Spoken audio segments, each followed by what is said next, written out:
Greetings everyone. நம்ம daily banking point of view நம்ம current affairs questions பார்த்துட்டே இருக்கோம். இன்னைக்கு என்ன questions இருக்குன்னு பார்ப்போம். First question, the author of the book The Winner's Mindset அப்படின்னு கேட்டிருக்காங்க. So Winner's Mindset யாரோட புக்னா ஷேன் வாட்சனோட புக் தான் Winner's Mindset அப்படிங்கிறது. ஓகேங்களா? அடுத்தது who won the INMAs அதாவது INMA அப்படின்னா International News Media Association அப்படின்னு சொல்றோம். Global Media Award for AI-led Newsroom Transformation அப்படின்னு சொல்லி கேட்டிருக்காங்க. ஓகேவா? So Global Media Award for AI Newsroom அப்படின்னு சொல்லி அதுதான் ஷார்ட் ஃபார்மாக நம்ம பார்க்குறோம். ஓகேங்களா? ஸோ இந்த AI-led Newsroom அப்படின்னா நமக்கு நியூஸ் ரூம்னா ஆங்கர்ஸ் வந்து இருப்பாங்க. ஸோ அந்த ஆங்கர்ஸ் ஹியூமன்ஸாக இருப்பாங்க. ஓகேங்களா? ஸோ அந்த ஹியூமன்ஸுக்கு பதிலாக ஹியூமன் ஆங்கர்ஸ்க்கு பதிலாக AI ஆங்கர்ஸை வந்து பாயினரிங் பண்ணிட்டு இருக்காங்க. ஸோ அதில் யாருக்கு அந்த அவார்டு அப்படிங்கிறத கொடுத்துருக்காங்க அப்படின்னு பார்த்தோம்னா இந்தியா டுடேவோட சனா அப்படிங்கிற AI ஆங்கருக்கு தான் கொடுத்துருக்காங்க. ஓகேவா? ஸோ இந்தியா டுடேக்கு தான் பேசிக்காக வந்து அந்த அவார்ட் போயிருக்கு. ஓகேவா? ஸோ இந்தியாவோட ஃபர்ஸ்ட் AI ஆங்கர் யாருனாலும் சனா அப்படிங்கிறது தான் இந்தியா டுடேவோட. சரியா? India's first all-electric air taxi service will be launched in which city அப்படின்னு கேட்டிருக்காங்க. எங்க அப்படின்னு பார்த்தோம்னா நமக்கு டெல்லியில தான். ஓகேங்களா? So new Delhi to Gurgaon போக போறாங்க.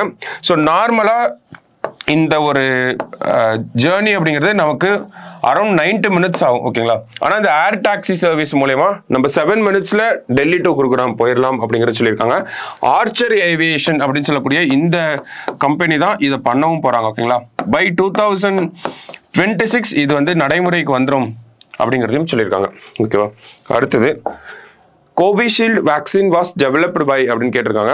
ஸோ யார் டெவலப் பண்ணியிருப்பாங்கன்னா ஆஸ்ட்ராசெனக்காவும் ஆக்ஸ்போர்ட் யூனிவர்சிட்டியும் சேர்ந்து தான் இந்த ஒரு கோவிஷீல்டு வேக்சின் வந்து டெவலப் பண்ணியிருப்பாங்க.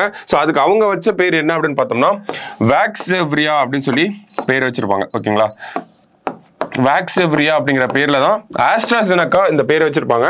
அதை சீரம் இன்ஸ்டிடியூட் ஆஃப் இந்தியாவில் ப்ரொடியூஸ் பண்ணி கோவிஷீல்டு அப்படின்னு சொல்லி பேர் வச்சிருப்பாங்க. ஓகேவா? ஸோ இதை டெவலப் பண்ணது யாரு அப்படின்னு பார்த்தோம்னா நமக்கு வேக்ஸெவ்ரியா ஆஸ்ட்ராசெனக்கா அவங்க வச்ச பேரு வேக்ஸெவ்ரியா. இந்தியாவில் சீரம் இன்ஸ்டிடியூட் ஆஃப் இந்தியா தான் பண்ணியிருப்பாங்க. அவங்க வச்ச பேர் தான் கோவிஷீல்டு. ஸோ நிறைய சைட் எஃபெக்ட்ஸ்லாம் வந்துடும் அப்படிங்கிறத சொல்லியிருக்காங்க. பேசிக்காக அது ஒரு பிளட் கிளாட்டிங் தான் சொல்லியிருப்பாங்க. அதுவுமே இந்த வேக்சின் ஃபர்ஸ்ட் டோஸ் இந்த வேக்சினோட ஃபர்ஸ்ட் டோஸ் போட்டு 21 daysல தான் அந்த அந்த சைட் எஃபெக்ட்ஸ் இருந்தால் தெரியும்.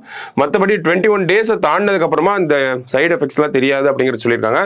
ஸோ அன்வான்ட் பேனிக் அப்படிங்கிறது சோஷியல் மீடியாவில் இருக்கு. ஸோ அதை நம்ம நம்ப வேண்டாம். சரிங்களா? லாஸ்டா international labour day theme for 2024 May 1 labour day அப்படிங்கிறது சொல்றோம். இந்த வருஷத்துக்கான தீம் என்னன்னா ensuring safety and health at work in a changing climate அப்படின்னு சொல்லி கொடுத்துருக்காங்க. ஓகேவா? ஸோ இன்னைக்கு prelims point of view 5 question பார்த்துருக்கோம். நாளைக்கு 5 கொஸ்டின்ல மீட் பண்ணலாம். தேங்க்யூ.